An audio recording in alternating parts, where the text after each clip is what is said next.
You may have noticed that I've been doing a lot of reviews lately, and this is the last one for a little while. This is the Bosch GOP 5536. This is the latest and greatest of their oscillating multi-tools.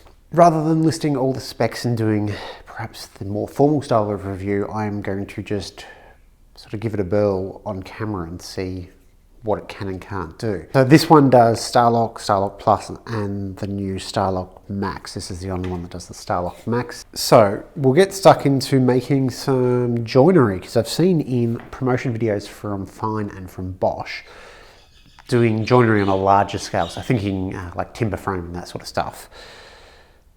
So we'll do some box joins and then we'll do some half laps, I think. One thing that is pretty neat about these Starlock blades is that they're a big step up from the bolt system that the Renovator used. So nothing on my multi-tool, done. And to change blades,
alright, so that's not the best, but it's also not the worst box joint I've ever seen.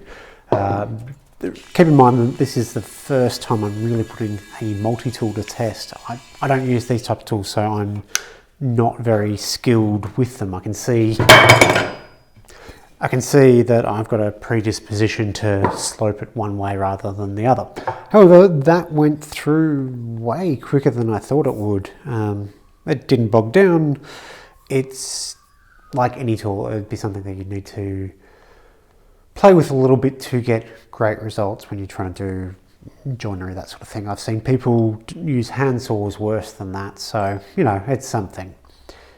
Would be talking about larger scale stuff where the margin for error is greater. So if you're doing timber framing, for example, you can have a sloppier joint than you could if you're doing a small decorative box, for example. I have used the sanding attachment that comes with it. It comes with a whole bunch of different blades, a whole bunch of metalworking blades, some carbide blades for tiles, grout, that sort of stuff, as well as a sanding pad. And just like the rest, it is a Starlock thing, so that it'll fit on any Starlock system, and likewise any brand's Starlock sanders will work. Comes with a bunch of different grits, and they work fine. I actually used this on the T-tray on a few corners that I couldn't quite get into with an orbital sander. I would love to see Bosch come out with a few different shapes. The Delta pad is fine, but having like I guess more of a spear point, so not the sides, would be even better, really get it in there. Fine have a bunch of profile sanders, which I think is an excellent use for something like this, because it's no longer just a single-use tool like, say, a linear sander is.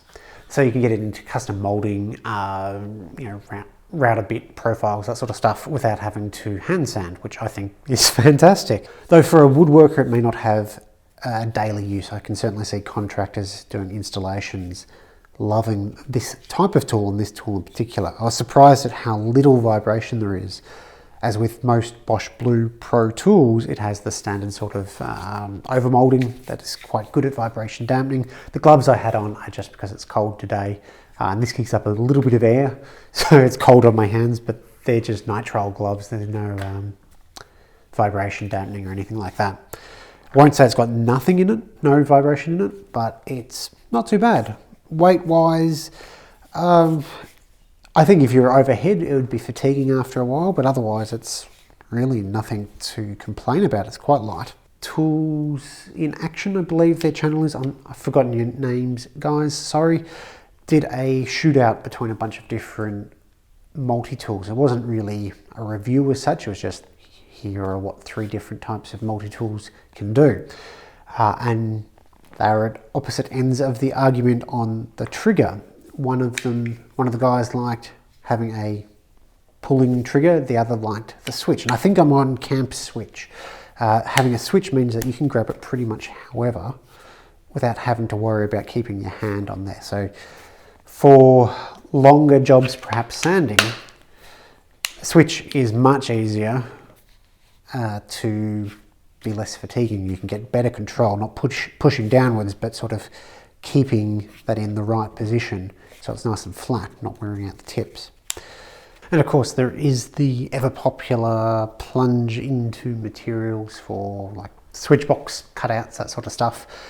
In melamine that actually works pretty well. Melamine is an awful substance to cut. The actual top coat is quite hard and brittle. So the fact that it can do that cleanly is actually quite useful. A lot of drill bits will chip away, and there's lots of different tricks and techniques to get it to work with a jigsaw. So for the times where you actually need a square hole, the multi-tool is actually pretty useful.